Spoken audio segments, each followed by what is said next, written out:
নারীর জন্য ফরজ, পুরুষের জন্য ফরজ। আসুন আমরা তাহলে আজকের খুতবায় কোরআনের আলোকে, হাদিসের আলোকে ঈমানের পরিচয় এবং তার গুরুত্ব জানার চেষ্টা করি। ঈমান এই শব্দটা হলো আরবি শব্দ। এটা বাবে ইফআলের মাসদার, মূল অক্ষর হলো আমর। আমর শব্দের অর্থ হলো নিরাপত্তা। আর ঈমানের স্বাভাবিক আমরা অর্থ যেটা জানি সেটা হলো বিশ্বাস করা। কিন্তু ঈমানের আরেকটি গুরুত্বপূর্ণ অর্থ হলো স্বীকৃতি প্রদান করা। তাহলে আমরা ঈমানের শাব্দিক অর্থ জানলাম বিশ্বাস করা বা স্বীকৃতি প্রদান করা। আর ঈমানের মূল অক্ষরের অর্থ জানলাম নিরাপত্তা। কিসে থেকে নিরাপত্তা? আপনার ঈমান থাকবে শিরক থেকে নিরাপদ, আপনার ঈমান থাকবে কুফর থেকে নিরাপদ, আপনার ঈমান থাকবে নিফাক থেকে নিরাপদ, আপনার ঈমান থাকবে বেদাতি কর্মকাণ্ড বিশ্বাস থেকে নিরাপদ। এই বিষয়গুলো থেকে যখন আপনার ঈমান নিরাপদ থাকবে তাহলে আপনার ঈমান হবে আপনার জীবনের সবচেয়ে শ্রেষ্ঠ দৌলত বা সম্পদ। ঈমানের শাব্দিক অর্থ আমরা সংক্ষিপ্তভাবে জেনে নিলাম। এবার আমরা পরিভাষায় ঈমানের পরিচয় জানব। আলেমগণ ঈমানের সংজ্ঞায় বলেছেন তাসদীকুম বিল কলব, অন্তর দিয়ে বিশ্বাস করা, আর তাকরীরু বিল লিসান, মুখ দিয়ে এটাকে স্বীকার করা, ওয়াল আমালু বিল আরকান, আপনি যেগুলোকে বিশ্বাস করেছেন, যেগুলো মুখ দিয়ে স্বীকার করেছেন, সেই আমলগুলোকে আপনার জীবনে বাস্তবায়ন করা বা আমল করা। এই তিনটি বিষয়ের সম্মিলিত রূপকে আলেমগণ বলেছেন ঈমান। আমি আলেমদের সংজ্ঞাটা বললাম, তবে আমার কাছে মনে হয়েছে রাসূল সাল্লাল্লাহু আলাইহি সাল্লাম সরাসরি যে সংজ্ঞাটা দিয়েছেন এই সংজ্ঞাটা আমাদের জন্য সবচেয়ে বেশি উপকারী। আমরা রাসূল সাল্লাল্লাহু আলাইহি সাল্লামের সংজ্ঞাটাই জানার চেষ্টা করি। সহিহ মুসলিম কিতাবুল ঈমান 1 নম্বর হাদিস, বড় হাদিসের একদম সংক্ষিপ্ত রূপটা বলছি। হাদিসটা আমরা অনেকবার শুনেছি। জিবরাইল আলাইহিস সালাতু ওয়াস সালাম রাসূল সাল্লাল্লাহু আলাইহি সাল্লামের সাথে সাক্ষাৎ করতে আসলেন। মসজিদে নববীতে এসেছেন, তখন সাহাবীদের মাঝখানে আমাদের নবী বসা ছিলেন। রাসূল সাল্লাল্লাহু আলাইহি সাল্লামের কাছে জিবরাইল মানুষের রূপ ধারণ করে আসলেন। আসার পরে তার সামনে তার হাঁটুর সাথে হাঁটু মিলিয়ে তারপরে তিনি বসলেন। দুই হাত তার উরুর উপর বা রানের উপর রাখলেন। রাখার পরে দৃষ্টি প্রশ্ন করছেন, ইয়া মুহাম্মদ আখবিরনি আনিল ঈমান, হে মুহাম্মদ আপনি আমাকে সংবাদ দিন, আপনি আমাকে পরিচয় দিন, আপনি আমাকে জানান ঈমান কাকে বলে, ঈমানের পরিচয় কি, ঈমান বলতে কি বুঝেন।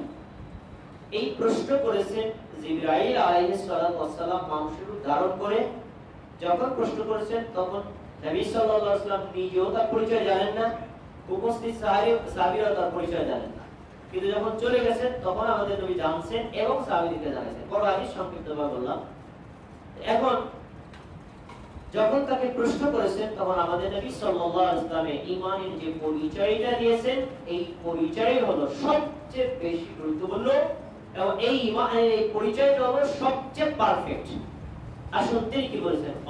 আমাদের বলেছেন আনতুমিনা বিল্লাহ, ঈমান হলো তুমি আল্লাহকে বিশ্বাস করো, আল্লাহর অস্তিত্বের স্বীকৃতি প্রদান করবা, আল্লাহর তাওহীদের স্বীকৃতি প্রদান করবা, আল্লাহর উপর তুমি ঈমান আনবা।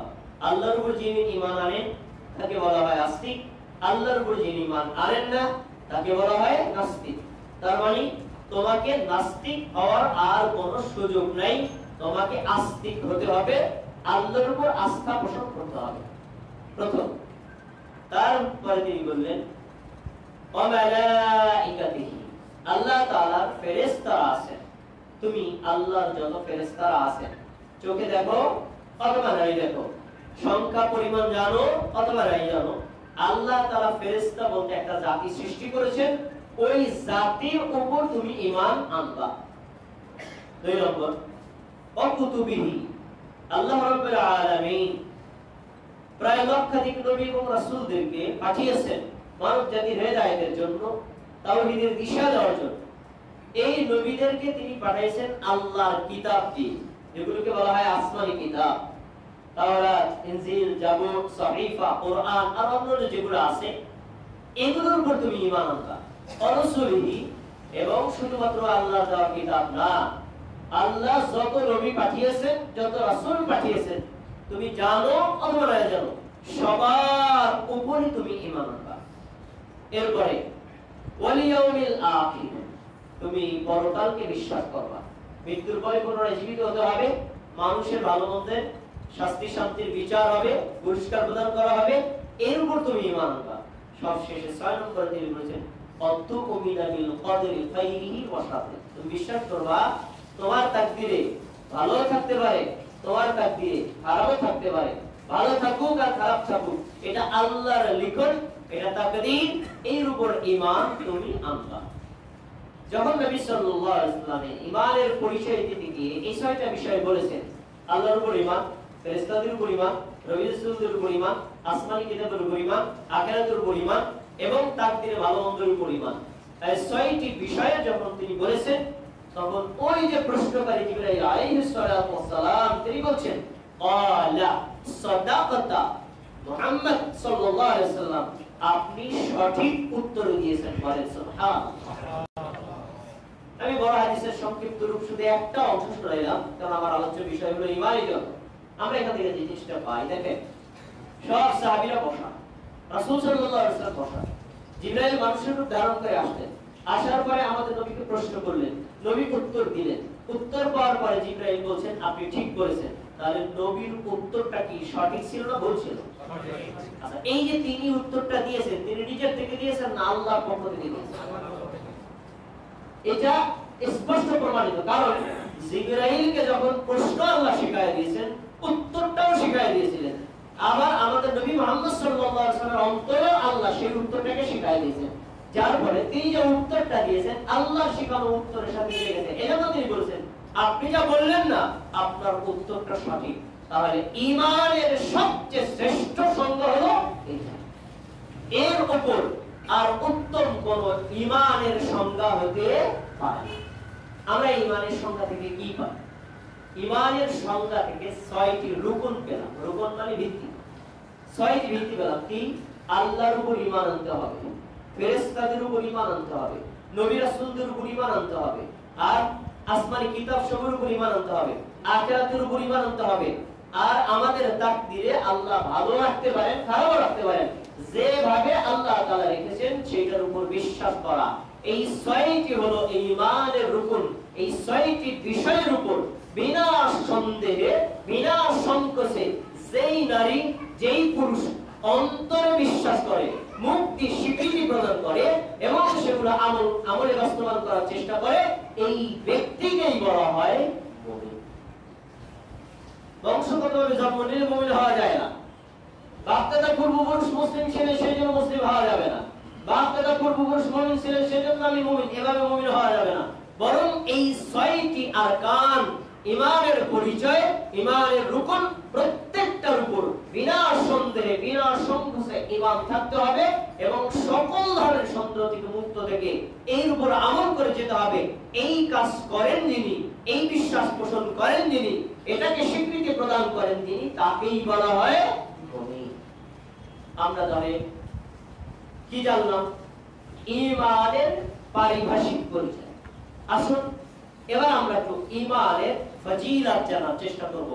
ঈমানের গুরুত্ব কি, ঈমানের মর্যাদা কি, ঈমানের ফজিলত কি, তা আমরা অনেক মুমিন জানি না। যদি আমরা ঈমানের মূল্য জানতাম, ঈমানের মর্যাদা জানতাম, তাহলে ঈমানের মতো শ্রেষ্ঠ সম্পদকে মাজারের সামনে সেজদা দিয়া শ্রেষ্ঠ ঈমানটাকে পুড়িয়ে ছাই করে দিতাম। কেন আমরা জানি না ঈমানের দাম কত, ঈমানের মূল্য কত। না জানার কারণে শিরকে আকবার করি, না জানার কারণে ভয়ঙ্কর ভ্রান্ত বিশ্বাসে আমরা নিপতিত হই। এই কারণে আমাদের ঈমানটা আমাদের অজান্তে ধ্বংস হয়ে যায়, অথচ আমার পরিচয় মুসলিম। এই পরিচয় মুসলিম দিয়ে পরকালে পার পাওয়া যাবে না।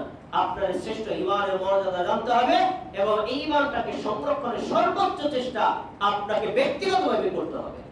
আসুন আমরা কোরআন থেকে ঈমানের সংজ্ঞা জেনে নেই। সূরাতুল বাকারা 25 নম্বর আয়াত আল্লাহ বলেন আবাশশিরিল্লাযীনা আমানু ওয়া আমিলুস সালিহাত, তুমি তাদেরকে সুসংবাদ দাও যারা ঈমান এনেছে আর নেক আমল করেছে। এখানে ঈমানের কথা বলেছে, যারা ঈমান এনেছে নেক আমল করেছে। কি সুসংবাদ? আন্না লাহুম জান্নাতিন তাজরি মিন তাহতিহাল আনহার, যারা ঈমান এনেছে নেক আমল করেছে আল্লাহ তাদের জন্য এমন জান্নাত প্রস্তুত করে রেখেছেন যেই জান্নাতের নিচ দিয়ে নদী সমূহ প্রবাহিত। সুবহানাল্লাহ। তাহলে ঈমান আছে যাদের আর নেক আমল আছে যাদের, তারা কোথায় যাবে? জাহান্নামে না জান্নাতে? এই আয়াত তার জ্বলন্ত দলিল। তাহলে ঈমানের ফজিলত কি বলা হলো? ঈমান আনলে জান্নাতে যাওয়া যাবে। এরপরে যদি কোনো ব্যক্তি ঈমান আনে, সে নারী অথবা পুরুষ যেই হোক না কেন, সে দুনিয়াতেও শান্তিতে জীবন যাপন করতে পারবে আর আখিরাতে তো চিরস্থায়ীভাবে শান্তিতে অবশ্যই সে থাকবে। এটাও আল্লাহ তাআলা বলেছেন সূরাতুন নাহল 97 নম্বর আয়াত। আল্লাহ বলেন মান আমিলা সালিহাম মিন যাকারিন আও উনসা, যে নারী আর যে পুরুষ নেক আমল করবে, এর বলছেন ওয়া হুয়া মুমিন, শুধু নেক আমল করলে হবে না, ঈমান থাকা অবস্থায়। ঈমান তার আছে মুমিন অবস্থায় যদি কোনো নারী আর পুরুষ নেক আমল করে, ফালানুহিয়ান্নাহু হায়াতান তাইয়্যিবা, আমি তাকে দুনিয়াতে দেব এক পবিত্র জীবন। সুবহানাল্লাহ। এক পবিত্র জীবন আল্লাহর পক্ষ থেকে পাওয়া যাবে যদি আমি ঈমান আনি। তারপর বলেন ওয়ালানাজজিয়ান্নাহুম আজরাহুম বিআহসানি মা কানু ইয়ামালুন, তারা দুনিয়াতে যে সকল আমলগুলো করেছে এই আমলের বিনিময়ে আমি এই আমলের চাইতে উত্তম প্রতিদান আখিরাতে দিব। সুবহানাল্লাহ। তাহলে আয়াত থেকে কি পাওয়া গেল?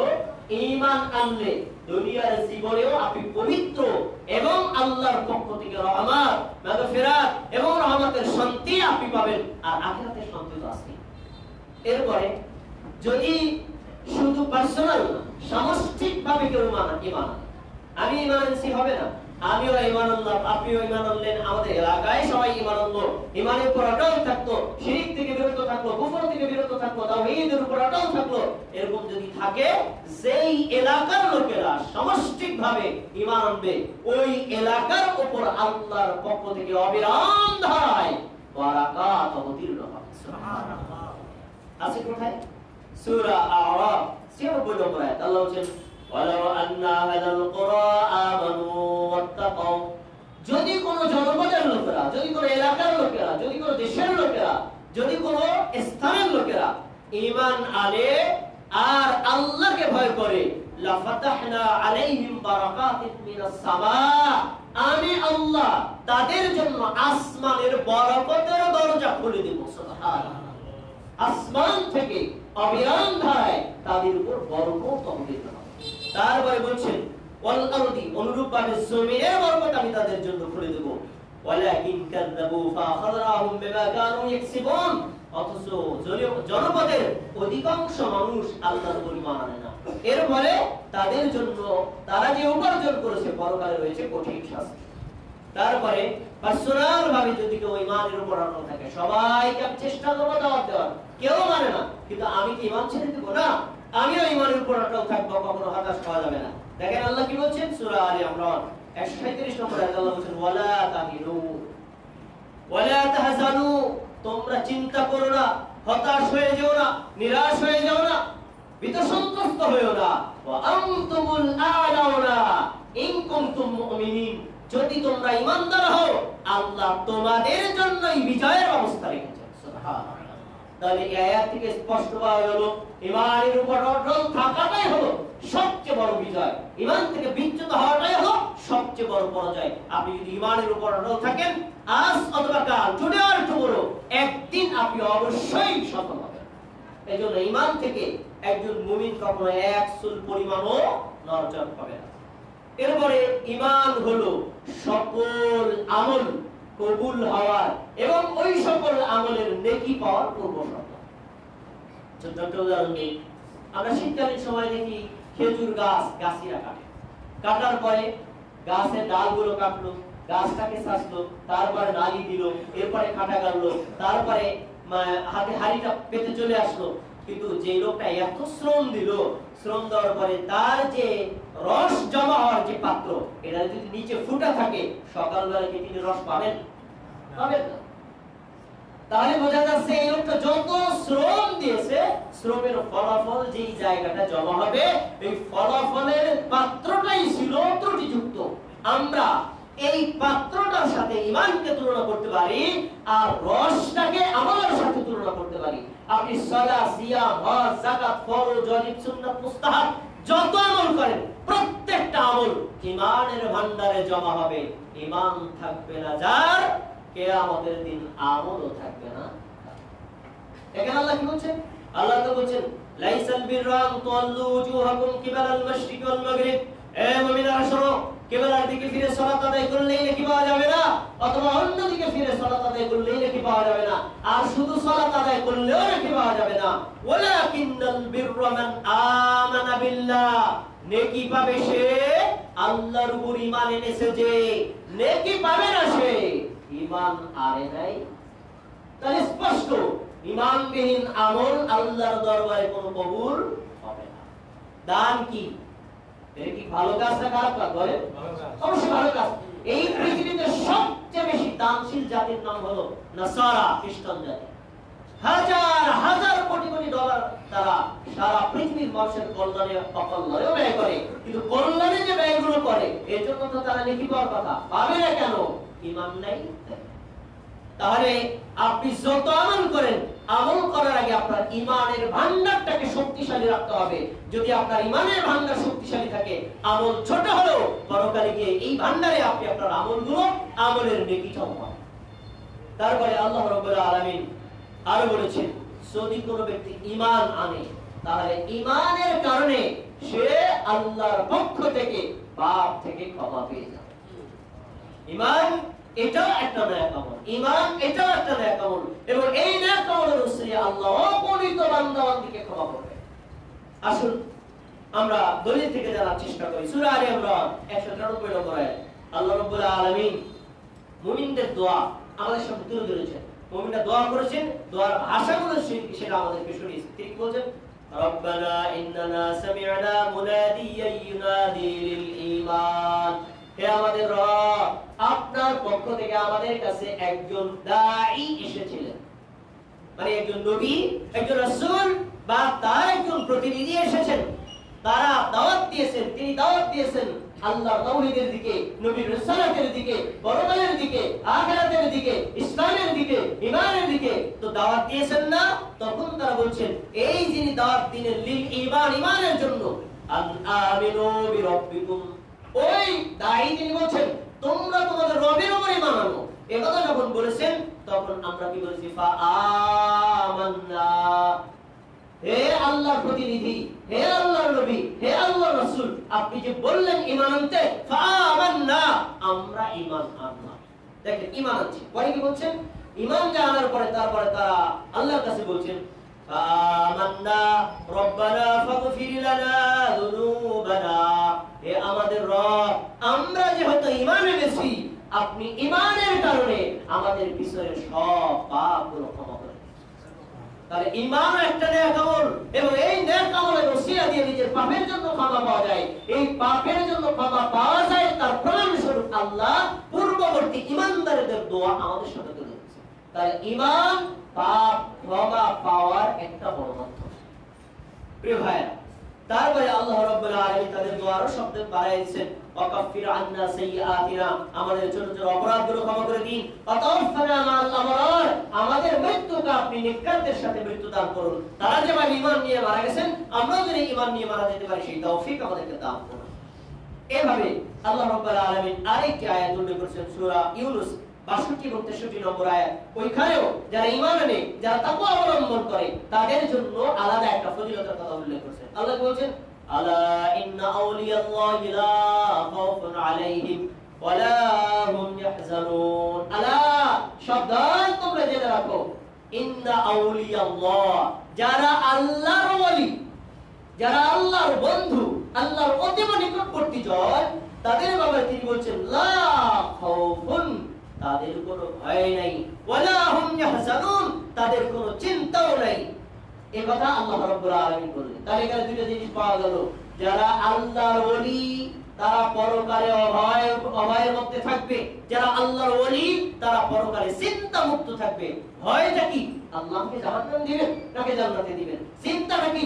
আমার আমল নামায় কি আমার আমল বেশি ভারী হবে নাকি বদ আমল বেশি ভারী হবে? আমি পরকালে কি আল্লাহর পক্ষ থেকে নাজাত পাবো নাকি আমি গ্রেফতার হয়ে যাব? এই যে চিন্তা, এই যে ভয়, আল্লাহ তাআলা ওই ব্যক্তিকে অভয় দিয়েছেন, ওই ব্যক্তিকে তার জন্য চিন্তা মুক্ত থাকার ব্যাপারে আদেশ করেছেন। তোমার কোনো চিন্তা নেই, তোমার কোনো টেনশন নাই, তুমি আল্লাহর ওয়ালি, অতএব তুমি চিন্তা মুক্ত থাকো আর তুমি সকল ধরনের টেনশন থেকে মুক্ত থাকো। আপনাদের কাছে একটা প্রশ্ন করব, আল্লাহর ওয়ালি কাকে বলে? এর উপর আলাদা একটা খুতবা কখনো হবে, আমি এখানে একটু ছোট্ট টাচ করে রাখি। আল্লাহর ওয়ালি কাকে বলে? বাংলাদেশে আল্লাহর ওয়ালি কাকে বলে? আদ্যপাদ্য মাথা থেকে পা কোনো কাপড় থাকবে না, কেউ আল্লাহর ওয়ালি। বাংলাদেশে আল্লাহর ওয়ালি কাকে বলে? পুরো শরীরে তালা, চাবি, চেন, জুলাইয়া 20-30টা তালা লাগানো থাকবে, বছরে একবার গোসল করবে না সে আল্লাহ। আল্লাহর ওলিকে ওই যে পীর সাহেবের লুৎফায় যে জন্মগ্রহণ করেছে, আমার বাবা ছিলেন পীর, আমার দাদা ছিলেন পীর, ওই লুৎফায় আমি জন্মগ্রহণ করছি। আমি যদি শয়তান হই, আমি যদি ইবলিস হই, তারপর আমি আল্লাহর ওলি। এটা বাংলাদেশের ঠিক।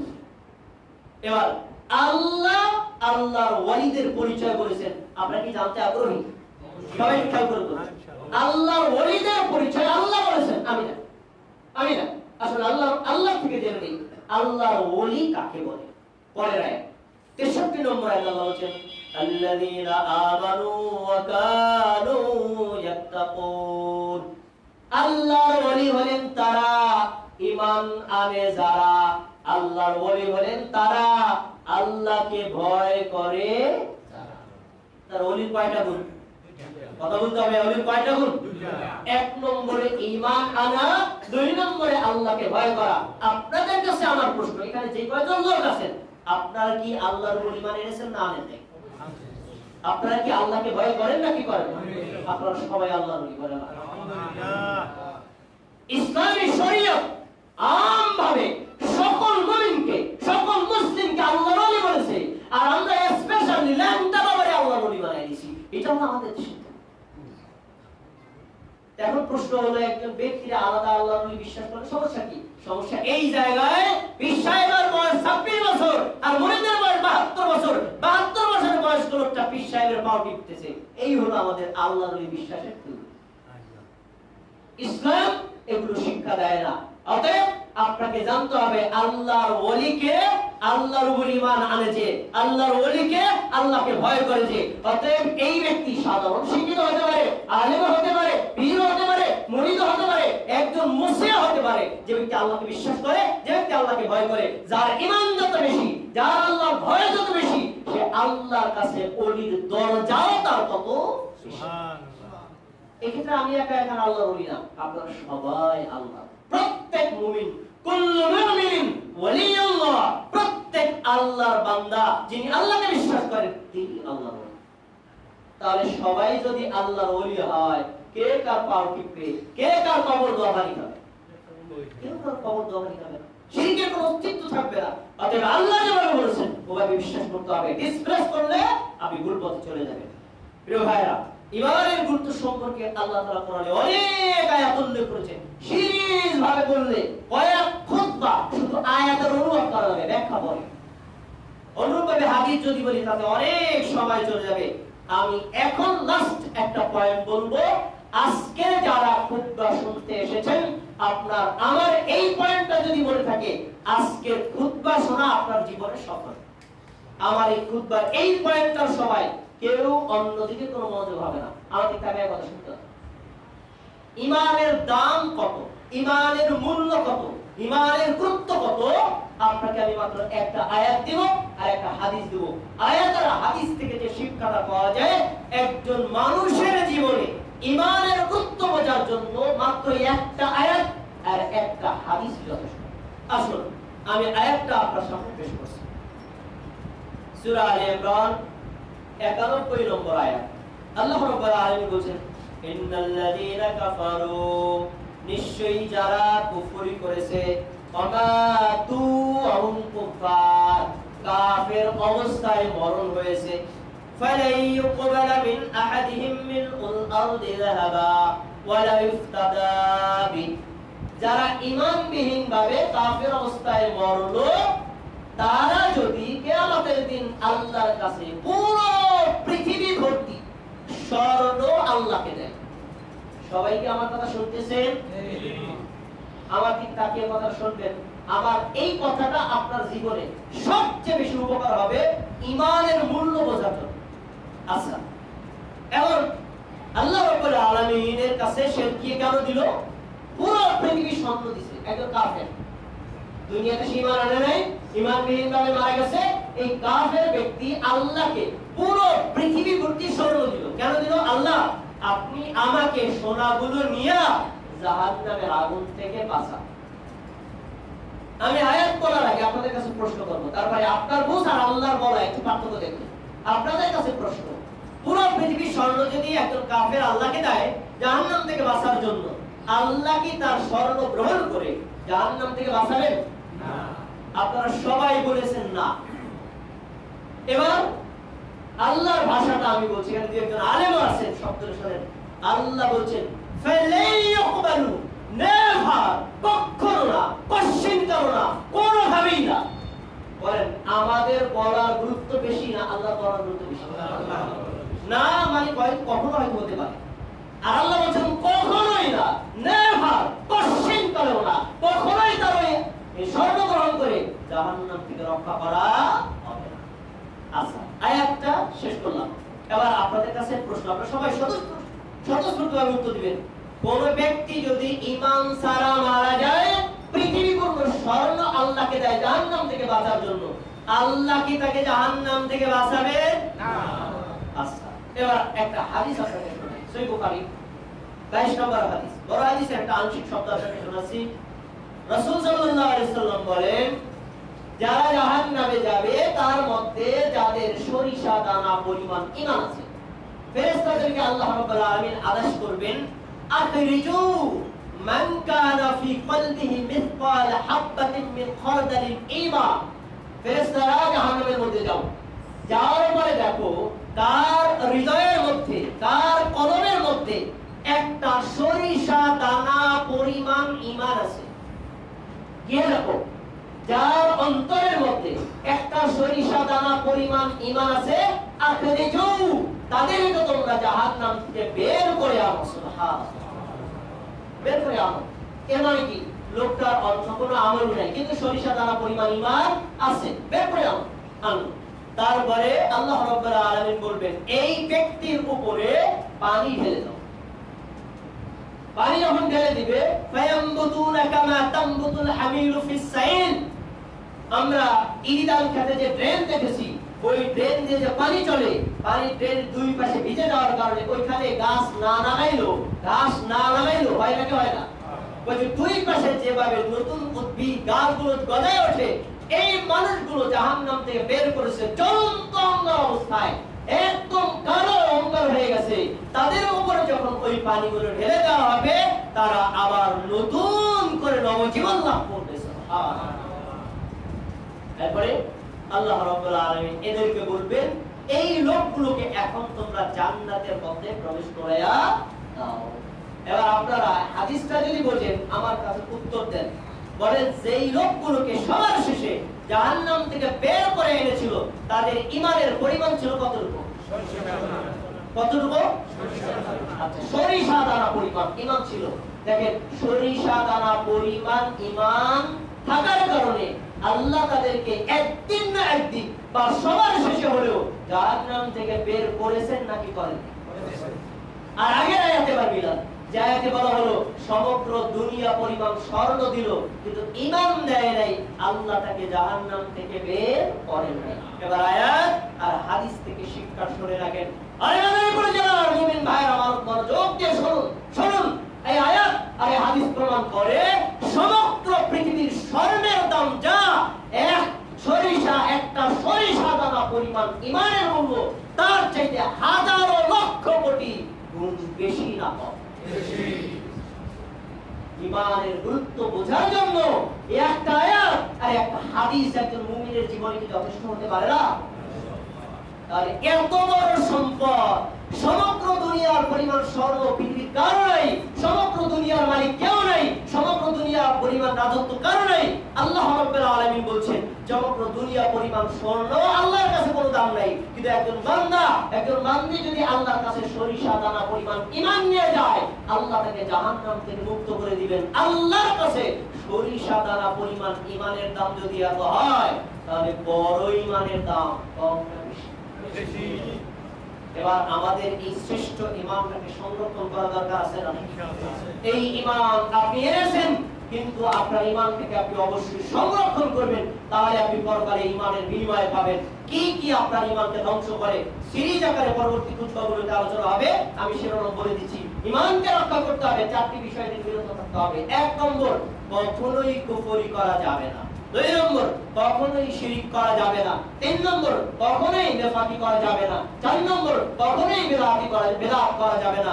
যে লোকটা কুফর করে তাকে বলা হয় কাফের, যে লোকটা শিরক করে তাকে বলা হয় মুশরিক, যে লোকটা নেফাকি করে তাকে বলা হয় মুনাফিক, যে লোকটা বিদআত করে তাকে বলা হয় মুবতাদি বা বিদআতি। আমরা এই 4 কাজ করব না ছাড়ব? আল্লাহ আমাদের সবাইকে ভয়ঙ্কর ঈমান ধ্বংসকারী 4টে কাজ থেকে বিরত থেকে নিজেদের শ্রেষ্ঠ সম্পদ ঈমানটাকে সংরক্ষণ করার তৌফিক দান। আমিন।